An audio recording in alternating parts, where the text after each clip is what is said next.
Welcome to PNRShow Season 5, Episode 6, Oscar Game Results. I'd rather have lager than lime.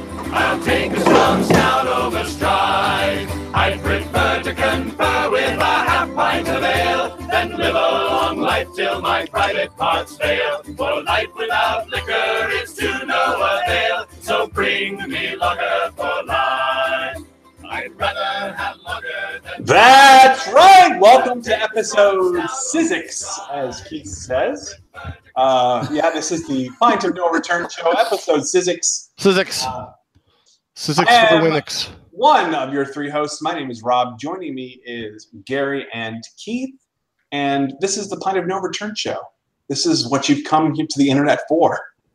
This is why the internet was invented. Yeah, I mean, you've scanned Google and maybe did a little shopping on Amazon and bought an app or two on iTunes. But what you've really come for is the PNR show.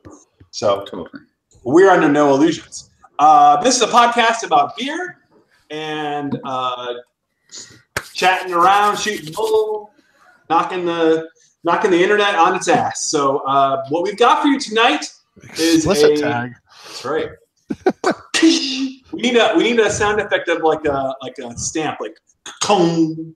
A can crushing. Yeah. So what we're going to do this evening is we're going to recap our Oscar. Oh, that's pretty good. Bad. We're going to recap our Oscars picks. We're going to talk about the passing of a scientific legend, and we're going to do some picks for the week. So we're going to kind of be all over the board. First of all, we want to thank the Poxy Boggards and the use of their theme music.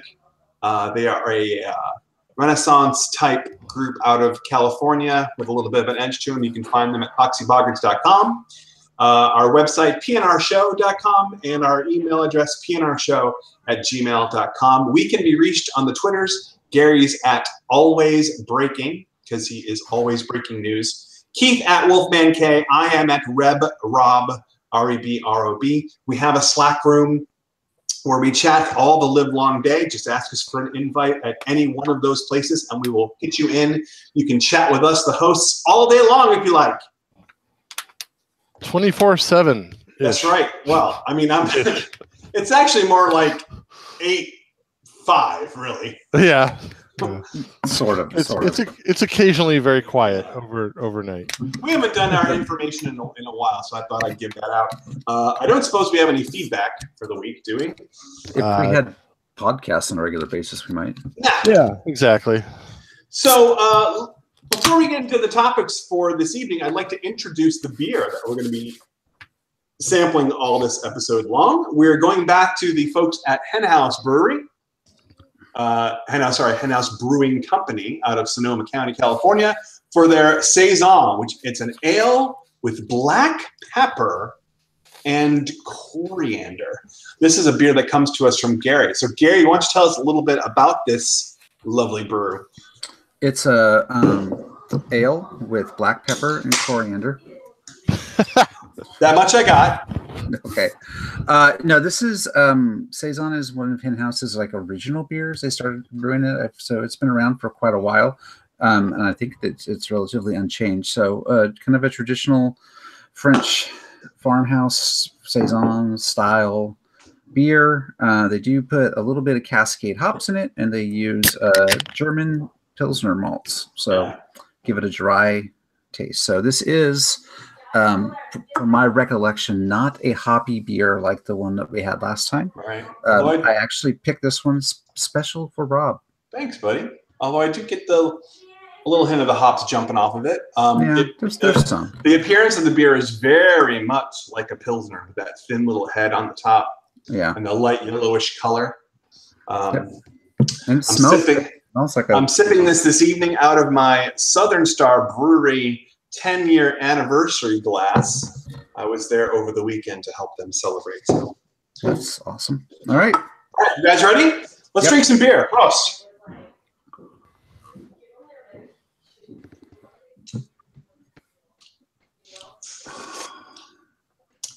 That's yummy.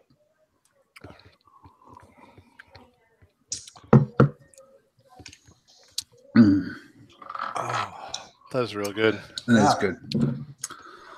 It's even with the black pepper and the little bit of spiciness you get. That is a really good lawnmower beer. It's a very good beer. Warm day, thirst quenching, dry. It's definitely got a dry mouthfeel to it. Yeah, I tell you what, I'm generally not a big fan of coriander beers. I mean, I do like Blue Moon as long as you put the slice of orange on it. But this is quite delicious. Yeah, I think the black pepper makes it taste a little different than the other ones out there, but it's good. It's strong. Maybe so. But without too many hops doing the same thing. So it's a nice alternative to a hoppy beer. Got the nice lacing on the head. And out here in Sonoma County, where we have Russian River and Henhouse and Lagunitas, brewing a saison is kind of a different style. There's not a lot of those going around, and they brewed this one as a regular, like, year-round beer. So it's nice to have something to balance out your palate and not have to have a hop bomb every day. So right. This is a really good alternative. Like I said, I'm pretty sure it's one of the original 2 or 3 that they started brewing before they even got into IPAs. They were brewing this saison. So excellent. Yep. Well, we're going to continue to sip on this beer throughout the episode, and we will give you a rating at the end. But we want to get back to our Oscars draft that we had 2 weeks ago.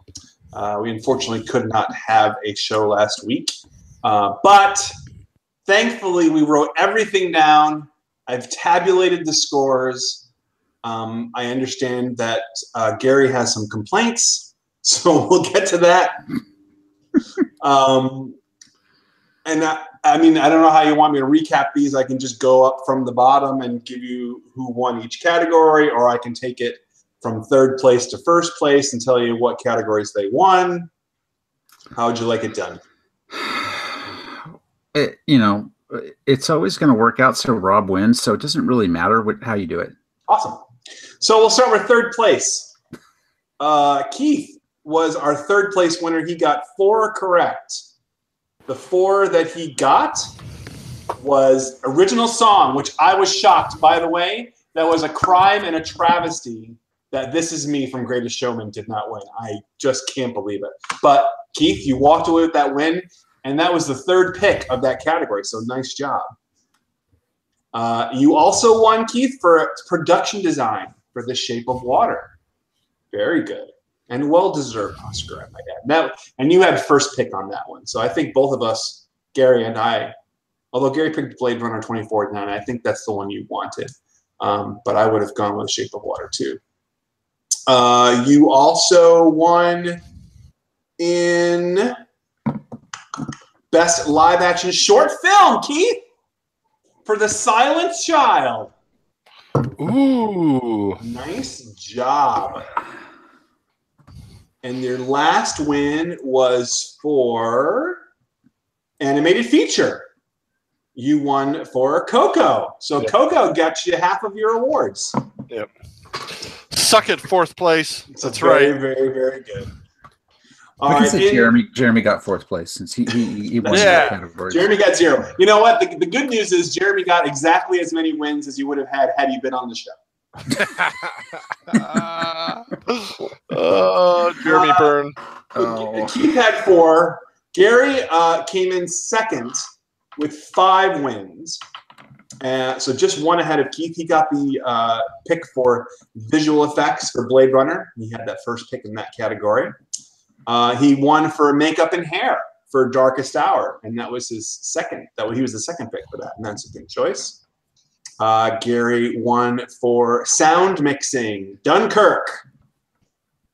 Great choice. He picked that first. He also won for best foreign language film for A Fantastic Woman. Gary knows a fantastic woman when he sees one. Let's see. And the last one he got was for Get Out, original screenplay, Jordan Peele. And he picked that one second. Interesting. And just scanning through, just making sure. Yep, that's the last one. Now, for the ones, there were some categories. Obviously, I came in first. I'll do mine in a second. But there were some categories where we none of us got the right answer. So let me give those real quick. Sound editing was Dunkirk. None of us got that. Best documentary short subject, Heaven is a Traffic Jam on the 405. Who cares? Best documentary feature, Icarus. Who cares? Adapted screenplay, that was Call Me By Your Name. None of us picked that one. Yeah. Animated short, Dear Basketball, the Kobe Bryant movie.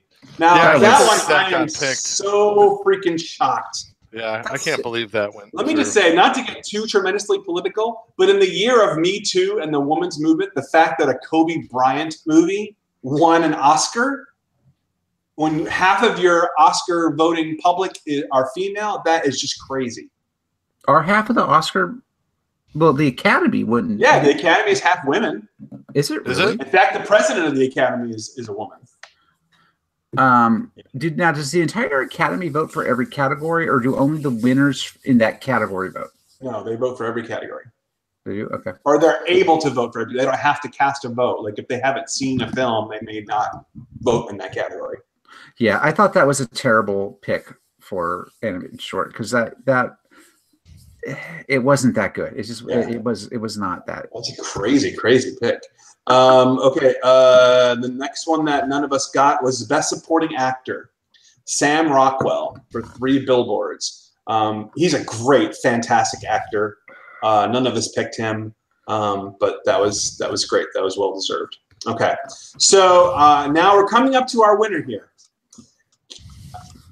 Keith had 4, Gary had 5, and I had 9 picks. Thank you very much. That's right. I won for costume design, Phantom Thread. That was I had first pick on that one. I won for original score, The Shape of Water. I had first pick on that one. I won in film editing for Dunkirk. That was the 3rd picky. I won in cinematography, Blade Runner 2049. I had that as the first pick. I won for Best Director, Guillermo del Toro for The Shape of Water, and I picked second that category. Supporting Actress, I got Allison Janney for I, Tonya. That was the first pick. Lead Actress, Frances McDormand, 3 Billboards. That was the second pick. Lead Actor, Gary Oldman for Dark Sarah. That was the first pick. And I got Best Picture, The Shape of Water, for a 3rd pick. So out of the top 6, the top categories, director, and all the actors, I got 5 out of 6. Thank you very much. So now I set that all up for you. Right. I set that up for you, Gary. I really pumped myself up. So now you can lodge your complaint. Go ahead. It was set up for you to win. You chose the order, you chose how we were going to do it, and of course it played into your favor. So congratulations. But I'm not a sore loser. How did That's all you got?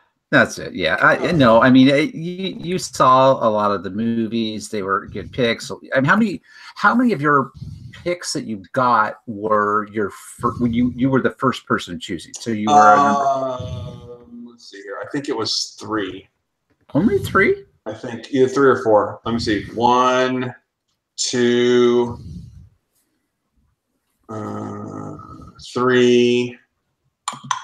Everybody loves counting on a podcast. 4, 5. 5 out of 9. Were you chose first? I had the first pick. Yeah. And you won the category. Yeah. So okay. See, so it played to your advantage choosing first. Sure. Let's see. On the other hand, Keith had 1, 2 out of his 4 wins were for him picking first. You were 1, 2, 3 out of your 5. So when you had the first picking pick. first, it does make a big difference. Can, yeah. I Any thoughts on the Oscars themselves? If anybody watched them, did you tally up the other stuff that we did, the prop bets? The prop bets, yeah, that was an interesting one. The color of the red carpet, both you and Keith had that right with red. I had that wrong. Shocker. Yeah. Yeah. The color of the dress for the best actress, none of us got that right. Frances McDormand wore kind of a tan, sparkly dress. Keith said black sparkly. Gary said blue. I said black. The opening monologue will include how many Trump jokes? Keith and I said it was going to be one long Trump joke. We were wrong with that. He did a lot of Me Too jokes. There were some Trump jokes in there. I think Gary probably was closest with 3 to 5. Moonlight. Oh, go ahead. Go ahead. I was going to say I actually thought the opening monologue was pretty good, and they joked more about the screw up at the Oscars last year than they did about anything political. Yeah, that was the next one. How many times the Moonlight snafu would be mentioned at the show? Keith said 1 to 2. That was clearly not right. You said 3 to 5. It was actually more than that. It was. It was a lot. I will say though, I thought it was really cool that they had Warren Beatty and Faye Dunaway come out to give the Best Picture award again. They, of course, were the two that came out last year to give the award, and they were, part of the big screw up. So I thought that was kind of cool that they did that and let them. Yeah, that was. The actress that gave the longest acceptance speech. I did not time these, but both Gary and I said Frances McDormand, and I think she was either close to the top or had the top. She was up there when she had all the women stand up and all that. Keith said Timothy was going to win, so he didn't obviously give an acceptance speech. Will anyone cry? I didn't see anybody cry. I cried. You cried the whole ceremony. Yeah. The first foreign country to receive an Oscar. I said Chile. Gary, I think, said Lebanon. And Keith said Hungary. I might have those backwards. No, I said Hungary. Yeah. Yeah, because he was hungry. It was Chile. How many minutes will the show go over? I said it was going to be on time. Gary said 3 to 5 minutes over. Keith said 22 minutes over. It actually was on time. Yeah, it was. It was. They were pretty strict. I thought the running joke about the jet ski was funny at first, but then kind of got old. Kind of got old quickly. Good. Yeah. I'm sorry. The last one. The predicted a power outage. There was no power outage. Gary predicted a wardrobe malfunction, and there weren't any. And I said that the bleep button would be used a dozen times or more, and that did not happen either. So none of those came true.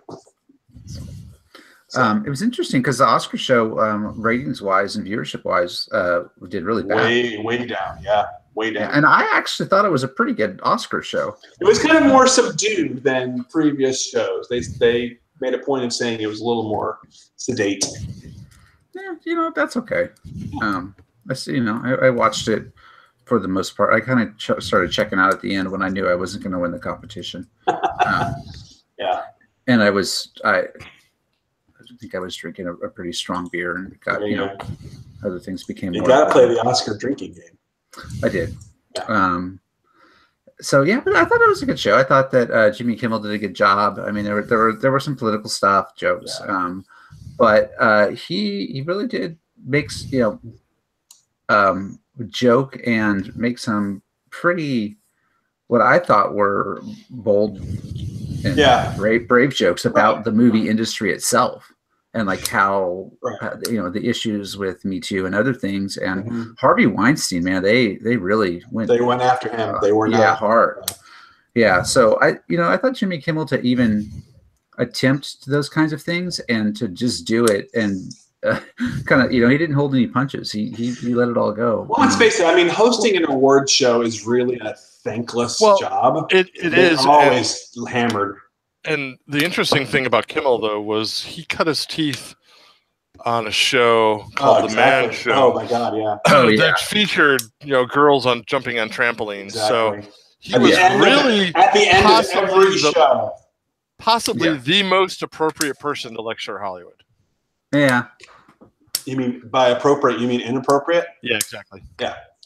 Yeah, I mean, Which the only in and of itself makes it appropriate. The only people I can remember in recent memory to actually get good reviews for hosting award shows like the Oscars or the Golden Globes or People's Choice or whatever, Ricky Gervais usually gets really good reviews because he just does not hold back against Hollywood. He goes after them, which they hate, but the public loves. He gets high ratings because they want to see what he's going to say. And I think when Tina Fey and Amy Poehler hosted the Golden Globes, they usually do very well together. So yeah, but otherwise, it's a pretty thankless job. Yes, I thought he did a decent job. Yeah. So, all right. So that's the Oscar recap. We'll see you again next year. All right. Yeah. So from that, we're going to transition into a little more somber topic. As many of you, I'm sure, are aware. Yesterday, actually, it was today because it's London time. We lost Stephen Hawking, and I would like to say up front how appropriate or strange is it that we lost Stephen Hawking on Pi Day on 3.14. Very strange. So Stephen Hawking is the guy everybody knows is in the wheelchair that talks with the box and the funny voice. But what a lot of people forget is that he is a world-class astrophysicist, mathematician, contributed a lot of theories to the origin of the universe, theories on space travel, all different kinds of things. And probably is one of the more well-known theoretical minds since Albert Einstein. Certainly in the last 50 years of the 20th century and 21st century, he's probably the foremost scientific theorist that's out there. So yeah, set you guys up. So tell me your thoughts about the passing of Stephen Hawking. You know, he got popularized with his Brief History of Time, right? That was his in the 80s, yeah, his big book. But yeah, I mean, when history looks back on famous scientists and physicists, and he's going to be in the probably top 5, if not top 2 or 3 on that list. And a lot of the stuff that he did, it's going to be decades or maybe longer before he really prove a lot of theories and to see how right he was. But by all accounts and everything he's done, he probably is right and accurate on it. But he's laid the groundwork for so much future work that it's impressive that a man with the obstacles that he had was able to take his brain and use it in a way that is ultimately going to benefit our whole entire race for many, many, many decades or centuries to come. So, he was a brave man in a lot of ways, and most people will not understand the impact of his work. I don't even fully understand the impact of his work, to be honest. But I think he is one of the people that is going to have a long and lasting impression on human history. Yeah, by the way, before it, and I'll let Keith, I want you to be able to expound, but I think one of the big things about Stephen Hawking, other than, of course, his contributions to science, everyone knows him as being confined to a wheelchair and basically being a quadriplegic. Not even a quadriplegic, he's just totally infirm because he had ALS, which a lot of people know as Lou Gehrig's disease. And when he was initially diagnosed, the doctors said he probably wouldn't live longer than 6 months, maybe 2 or 3 years. He lived nearly 45 years past his diagnosis and died at the age of 76. So that alone is remarkable. The fact that he was able to do the work that he did, basically not being able to move or communicate verbally with anyone, is just incredible. So, Keith, what do you think? I was going to say just that. Oh, wow. Hey! That he really wasn't expected to live, past his 40s or even that far. And the fact that he did was just, really a testament to his, force of will that he left, that he was on the world, and his, talk about leaving a mark on society, on the world.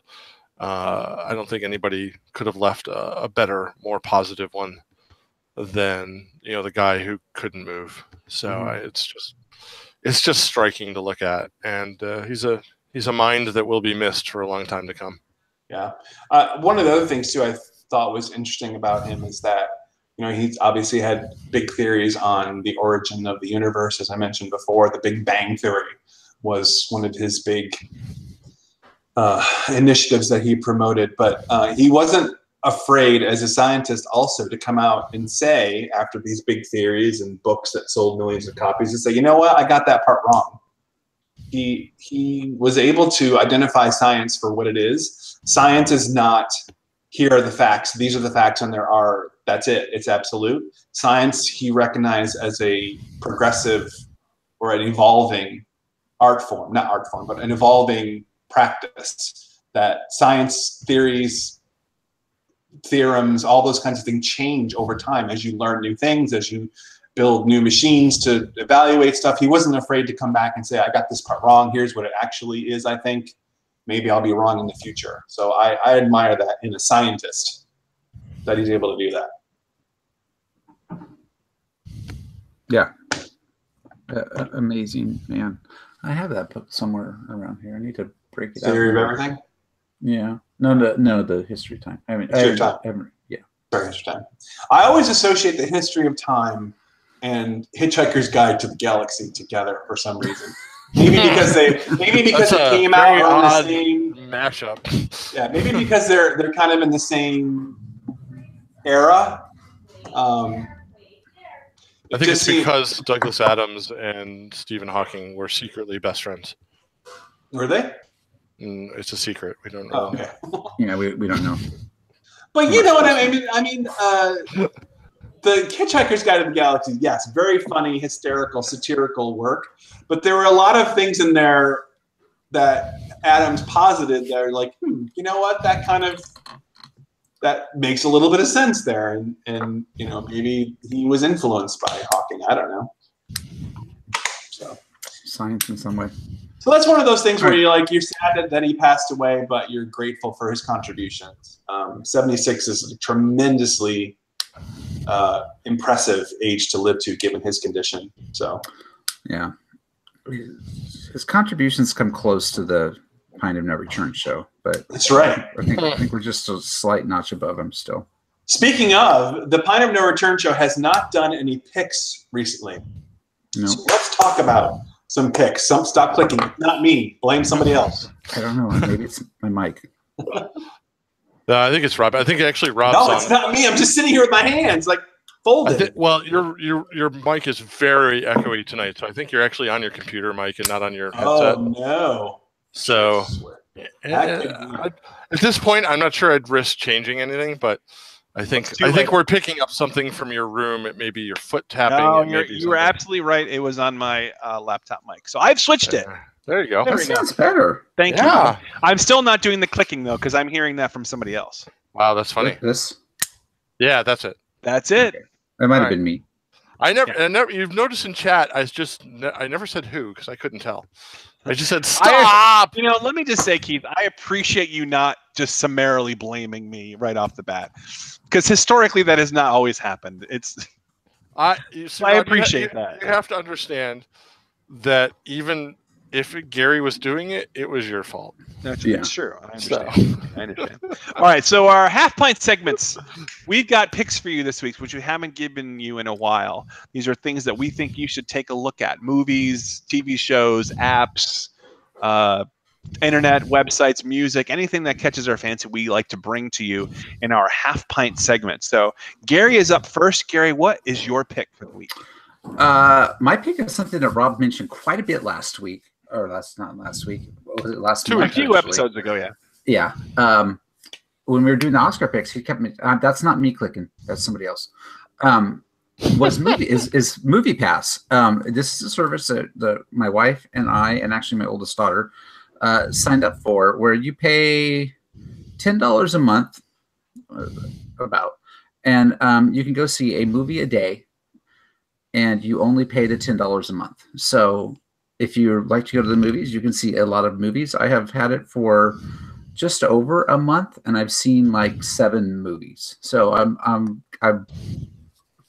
it's played to my advantage. I'm not making money on it, but it's been worth the investment for me, because I was averaging at least 12 movies a year anyway. So if you can average 12 movies a year, it's a great service. So if you haven't heard of it, it's pretty straightforward. You get you sign up, they bill you when you start using it. So you don't have to pay it right away, but it's only $10 a month, and you get essentially a debit card. I think it even has a MasterCard or Visa logo, and I'm not sure which. And you download the app, you install the app, you log in, you sign in, and when you get to the movie theater, you check into your movie. You find the movie, you say, I'm going to go see this movie, and then you go pay for the movie, and that's all you have to do. You use that card to pay for the movie, and you give your ticket and you walk in. Yep. You do have to be pretty close to the movie theater. Within 100 yards. Yeah. So it doesn't work if you're trying to buy your ticket like weeks in advance, like Infinity Wars is coming out. You can only do it that day. You can only buy them that day. So if you're going to go to an evening show and you have a theater like ours where you have to pick seats, you could go to buy the movie theater earlier, check in, buy your ticket for a show that's at 7 o'clock at night. You could do that. Or you just show up, like if it's a theater that has open seating, and you just show up, buy your ticket and go. Right. So this is how I saw a lot of the Oscar stuff was with MoviePass, and it actually worked out. We saw Black Panther on opening night because we drove up to a theater that was showing it, and it wasn't pre-buy your seat kind of theater, and we got there about a half hour early, checked in, and saw it. So it's been great. I was on a trip for work and had an evening with nothing to do, and the theater across the street from my hotel took MoviePass, so I went and saw a movie. It's a great service. Rob, you love it too, right? Oh yeah, it's awesome. I mean, I used to go to the movies. Keith knows, when we were living in the same town. When we were a lot younger, we'd go to movies constantly. And then when you get married and you get a job and a career and all that kind of stuff, or like Keith, you get kids, and movies basically just go out the window. Well, I mean, since we've started this, I think back in August, we've averaged at least 3 or 4 movies a month. And obviously, like Gary was saying, if you go to one movie a month, you've paid for it. It's paid for itself, really. Yeah. Now, MoviePass has kind of been in the news this past week, where Mitch Lowe, I guess, was talking at the Entertainment Finance Forum. He's the CEO of MoviePass, and he basically said, was talking about the impact of MoviePass and how they're using the data gathering technology that's part of it. So I mean, they're not making any money obviously off of your $9.95. They're getting their money off of they're collecting data on you. So Lowe said at the Entertainment Forum, he says, we're watching how you drive home from home to the movies. We watch where you go afterwards, and we know what stores you go to, what restaurants you go to, and this obviously ignited a huge furor about the fact that they basically was saying that they're tracking you, and they have an open thing tracking you. He since backtracked that and said, look, we're only looking at that when you open the app, and when you check in, we see what stuff you're near, so we know what kind of ads you might be interested in, things like that. We're not tracking you. I actually got a letter. I don't know if you did, Gary. I got a letter from the CEO this week that talked about that. I thought that was a nice gesture, and it clarified that they're only tracking you when you check into a movie, because they have to know where you are based on what theater you're checking into. Right, but they know that anyway because you're paying with their debit card. Right. So it's well, they also know when you're 100 yards away from the theater, they know that you're there. Right, but I mean, if you're on iOS, there's a setting that for location services where it's only when you're using the app. Correct. So if they're tracking you when you're not using our app, they're violating Apple's terms of service, and Apple is going to shut them down.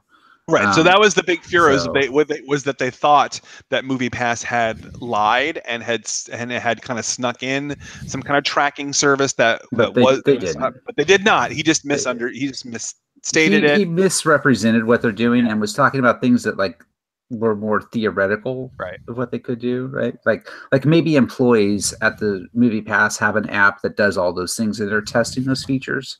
So he was talking about like they were doing it, but they're not really doing it. And if you leave MoviePass open, which you can with location services, you can have it always on. I mean, maybe Then, it probably yeah, it's does gonna track track. what you're doing, just like Oh, any yeah, I'm other sure it app does. that you have on your phone. Yeah. If you have But that service. if you're super paranoid about it, at least on iOS, I don't know how Android works. You can just go you into can turn it settings and turn off the ability for MoviePass to use Right. location. And then when you want to check into a movie, you turn it back on, check into Yep. your movie, and turn it off. Yep. And yeah, that's a little bit of a hassle, but I mean, I don't know, for the value I'm getting out of Takes MoviePass, you 30 seconds. yeah, I'm willing to do that. So yeah, it was a big hubbub last week about MoviePass, but Right. it turned out to be basically a CEO that was making comments that he Right. should. The long and short of it is, MoviePass is not gathering is gathering far less data on you than Amazon or Facebook or any other service you're using is gathering about you, or Google. So it's all the same, really. Yeah. So I gotta ask, Rob, when you signed up, did you? Is it just straight $9.95 a month for you? Yeah. Because we've had other people that we know that signed up and they had to do like a $20 a year activation fee, and it's $7.99 a month. It ends up being the math ends up being the same. Yeah, but I think like they're like playing with the model of how they're charging subscriptions. Yeah, I believe we got in on it right as it was really hitting the fan. Like we got a letter from them when we applied, because it took a long time for us to get our cards. And that was because they had once word got around and everyone was talking about it, they had a 2,300% increase in membership subscriptions, and there were only like 6 or 7 people actually working at MoviePass processing all of these, so it kind of slowed down. And then they modified the pricing structure as a result. One of the things they did offer to existing members was if you paid for the entire year up front, they knocked the monthly fee down to $6.95, which my brother-in-law and his wife took advantage of, but I didn't get in on it in time. So yeah, a friend of ours did that too. So yeah, but still, really good. I mean, Yep, very cool. $10 a month, it's totally. If you go to the movies, it's totally worth it. Absolutely. We even we went out to dinner at a restaurant across the street from the movie theater, and my daughter and her boyfriend were there with us, and they're like, "Yeah, we're gonna go see Black Panther." My wife and I are like, "We'll go get your tickets."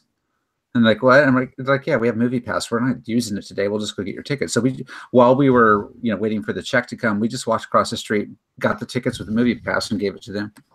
Yeah. So it was great. So it's absolutely. You're not supposed to share it, but No, you're not supposed to, and you cannot. It's only for adults 18 and over, because you do basically, it's like you're applying for a credit card, so kids can't have them. But we've allowed our niece and nephew to use them when we're not going to the movies. It's no big deal. I'm imagining they'll probably stop that at some point, but for now it's fine. Yeah, you have to have the app on your phone and be logged into it. So yeah, unless you want to give your phone to somebody or give them your password. Yeah, it's harder to share than Netflix. MoviePass is very cool. Keith, what is your pick for the week? My pick is Hearthstone. an old favorite, but it's not Hearthstone. Although Hearthstone, still an amazing game. But don't get me started. Don't bait me into that discussion. No, I'm going to go back older than Hearthstone. I'm going to go back to the mid-'80s when I first discovered David Letterman. Oh. My pick is his new Netflix show. Oh, yeah. My Next Guest Needs No Introduction by David Letterman is amazing. It is David Letterman finally doing the interview style that he wants to do, intermixed with a little location shooting and stuff like that. But for the most part, it's an hour with one guest. And first up was Barack Obama, which was fascinating. Next up was George Clooney. And I haven't seen the third one yet, but it's in my must-watch list right now. Yes, the third one was with the activist. What's her name? I think she's from Pakistan. Anyway, doesn't matter. It's what it is a recommendation for you to go and watch it. If you have Netflix and you haven't seen that yet, you need to. It's just short and simple. It's probably one of the best talk show style things on Netflix right now, if not anywhere. It's Malala Yousafzai. Oh yeah, my name is Malala. Yeah, that's right. Okay. So and the cool thing too, Keith, it's about an hour, a little less than an hour, and he has a whole full auditorium of people, but they don't know who's there. They don't know who the guest is going to be. So it's kind of interesting when he springs that on them, and they kind of, I think it ups the excitement a little bit that they don't know who it's going to be. The one with George Clooney I thought was really fascinating. Yeah, I think Clooney's was really good. I think Obama's was amazing. Yeah, Obama's was good. It was the first one out. So I'm really excited to see where it goes. Yeah, I think it's a real thoughtful style interview, not so much a David Letterman comedian interview, although he can't help being himself. So that gets in there too. But you know what I will say, and I'm a huge Letterman fan, like Keith is. I mean, I think that he revolutionized the talk show in a way that even Johnny Carson didn't do. Like Johnny Carson was the man, but Letterman changed comedy from the 80s to today. I mean, comedy itself, stand-up comedy, sitcoms, a lot of that stuff is entirely different because of Letterman's comedy. So he's much more relaxed now, much less uptight, much less like he was kind of venomous and a little bit biting and sarcastic to a fault, I think, towards the end. But he's so relaxed now with the big long white beard and, just kind of chilling with two chairs. By the way, his guest next month is Jay-Z. Yeah. The only thing I don't like about the show is it's obvious to me that the cameras they're shooting with are on a track around behind those chairs.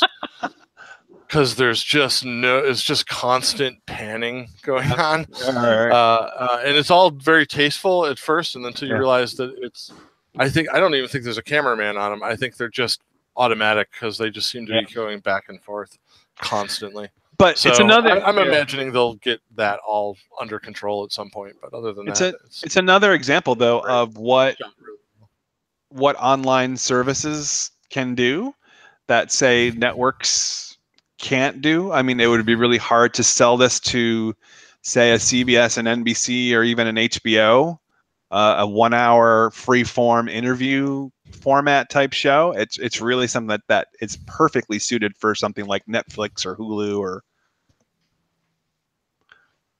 So I think that's a great pick. Yeah, it's definitely on my watch list. We haven't got around to it, but I definitely want to watch it. Yeah, you need to grab at least the first one this week if you can. Yeah, and aside from being funny, he's tremendously insightful with his questions. Mm-hmm. He's really good at getting people to expose themselves. So,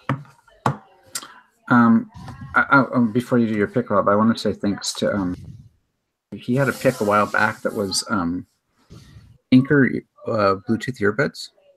Oh yeah, and I used that pick and bought my wife a pair of those this week, and she said they're great and loves them. So very good. Yeah, I beat the heck out of mine, and they're still going. I love them. Yeah. Awesome. If she doesn't lose them, she'll probably beat them up too. Yeah. Yeah, well, the nice thing is they're tied together, so they're harder to lose. Yeah, I almost wear them as a necklace when I'm not listening to them. I'll just wrap them around my neck and snap them in place. Keith, the ones that Keith mentioned, very fashion forward. I am very similar to the ones that I have, which are Tautronics. That's what I have.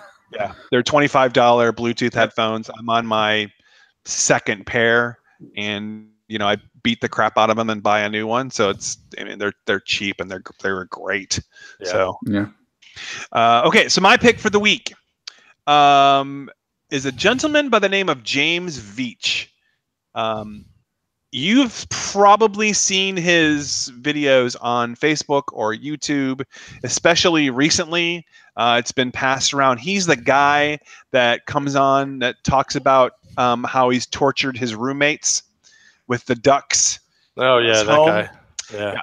So I watched all that. over Facebook. Yeah. Basically he's living with a couple of roommates. He's in his 20s. That that's what you do back then. And he they gave him his little a little cubby or a basket to put toiletries in the bathroom. And since he didn't have any toiletries, he put in a whole cubby full of rubber ducks. And that he kind of progresses through and has them do little processions through the bathroom and has them develop their own culture and religion and all that kind of stuff. And it's very, very funny. So that video was really awesome and I liked it.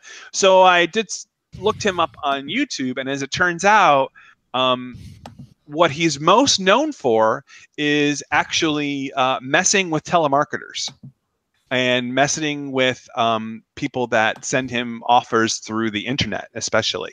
He actually answers, the people that you've seen emails sent for, like, we need money for a Nigerian prince. Yeah. He will respond to those people and have running dialogues through emails and basically in front of an audience. He's done like 3 or 4 TED Talks where he's talked about this. Yeah. And he will go through he'll show all the emails, the responses, and what he goes through. And aside from being very, very funny, he says he does have a purpose behind this. He's like, I do this not just to torture people, but I'm basically wasting their time, which is the worst thing you can do for these people, because it's one less poor soul out there who might fall for it that would get suckered in by something like that. So so give him a watch on he has a channel on YouTube where he goes through a lot of the other ones that he's done over the years, and it's very, very funny. He's British, so it sounds even better in his accent. So and watch the rubber duck one if you can find it on YouTube. He actually, I think that was a bit that he did on Conan. Very, very funny. Yeah, the Conan videos from him are if you just look in my Facebook timeline, like once every other week, you'll find something from him. From Conan or from James Veitch? No, from James Veitch. Oh, yeah. Usually the same bit from Conan because somebody else is posting it. Somebody else is posting it. Someone else is posting it. Yeah. It just shows up in my timeline. That's so freaking funny. I mean, the other thing that I like about him is it's just he has a different way of looking at the world, and the responses that he goes through. Like, one guy wrote him about I'm going to send you $10 million in gold, so that we can move it and make some money. And he comes back with, why only 10 million? I mean, if we're going to do this, let's do this. Send me everything you have. And he's literally engaging in a 50 message back and forth email conversation about getting more gold and what else you have lying around. Do you have any silver or copper you can send me? And it's hysterical. Yeah, it's really good. James Veitch, Veitch. So, all right, gentlemen. So we have to give our final thoughts on the Henhouse Saison. Keith, what are your thoughts about the beer? My thoughts are, I'm mad I don't have more. I have another one. I could kill 2 of those easy. That was a very tasty brew. The black pepper is sharp and biting, but not overpowering. It makes a good replacement for hops. It makes the beer crisp and clean, and still tastes of slightly spicy saison. It's a very good beer. We haven't done this in a while. What's the scale? 15? What do we use? Yeah. It goes to 11. Goes to 11? Yeah. Then this would be a solid 8 out of 11 for me. Okay. Solid 8. All right, Gary, this is your hometown brew. I'm actually gonna echo what Keith did and give it an 8. I checked in on Untapped a while ago and gave it a 4 there, and theirs is a 5-point scale, so that would be an 8 on our scale. Yeah, it's a great beer. Like I said, it's hard to not get a hoppy beer in California these days, and this is it's been a solid saison that's really has a lot of complexity and a lot of flavor to it. They take a style that's not one of my favorites and turn it into something that It's quite drinkable and quite enjoyable, in my opinion. I'm not a huge saison farmhouse style drinker, but that coriander and black pepper that they add to this just really makes some of the flavors pop out for the saison style with the malts and what's the other stuff they're using? Whatever they use to make beer. Yeast, the saison yeast, the yeast. Yeah, there might be some yeast in there. Yeah, so it really it's good. It's a nice, a surprisingly refreshing drink for the kinds of flavors that it has in it. So I would encourage everybody to have this beer and have it often. Yeah. I'll do the triple echo or the double echo. This is a very nice rounded beer. I said before, I'm not a huge fan of, I tolerate them just fine, coriander beers. But the other flavors that they have in it blend with the coriander very nicely to make a nice, well-rounded brew. It's not too hoppy, although I do get the hops in there. But for me, it's just enough that to give it a little bit of a zip, but not overpower, which I really like. So I'm going to give this a 9. Wow. Yeah, I really like it a lot. That's an 8.3. That's actually a really high rating for our beers. I mean, yeah, we've got a lot of 8s. Not a lot, but there's a fair number. But not much that goes above that. One of the Trappist beers we rounded at a 9.25, and a Drake's Apocalypse. Oh, that was just Rob wasn't there. That's why. Yeah, I was just saying Rob must not have been there for the Apocalypse. Yeah, but yeah, that's really good for a PNR average rating between us guys. In other words, you didn't get an accurate rating that week. No, we got the most accurate rating now. Yeah. So yeah, saison. I got another can in the fridge that I'll have at some point in the very near future. So, yeah, that's a great beer. Yeah, it's a good one. It's nice to see some of the older styles, some of the more traditional beer styles still being done well by American craft brewers. Yeah, I agree. Awesome. All right, any closing thoughts? Go see some movies. Yeah, or Letterman. Or James Veach. All right, that'll close it out for episode 6 of season 5 of the Pine and No Return Show, our Oscars recap, in which yours truly, Rob, is the champion. 2 years running, by the way, that I've been the champion. He is definitely the wiener. That's right. So. I'd rather have lager than join us next time. I'll take a strong stout Continue over our California brew I series. prefer to confer with a half pint of ale than live a long life till my private parts fail. For life without liquor is to no avail. That is key. So bring me lager for life. When we get into his brain, we're going to diagnose what's wrong with him. We're going to figure it out. We're going to make some progress. There's that clicking again. There's not enough time on the internet.